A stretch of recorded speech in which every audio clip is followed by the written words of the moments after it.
பொங்கல் பண்டிகைக்கான தொகுப்பில் கரும்பை போல் மஞ்சள் வழங்க வேண்டுமென விடியா அரசுக்கு மஞ்சள் சாகுபடி விவசாயிகள் வலியுறுத்தியுள்ளனர்.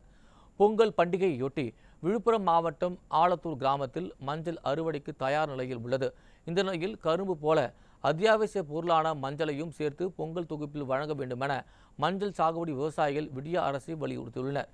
மேலும் பொங்கல் பண்டிகை காலத்தில் சாகுபடி செய்யப்படும் மஞ்சளுக்கு உரிய விலையை நிர்ணயம் செய்ய அரசே கொள்முதல் செய்து அதற்கான விலையை கொடுக்க வேண்டுமென விவசாயிகள் கேட்டுக்கொண்டுள்ளனர்.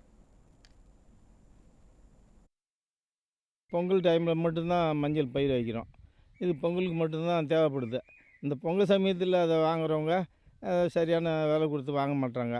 நீங்கள் அரசு மூலிமா இதை அறுவடை பண்ணிங்கனாக்கா வாங்கினீங்கனாக்கா எங்களுக்கு கொஞ்சம் லாபம் கூட்டி வரும்.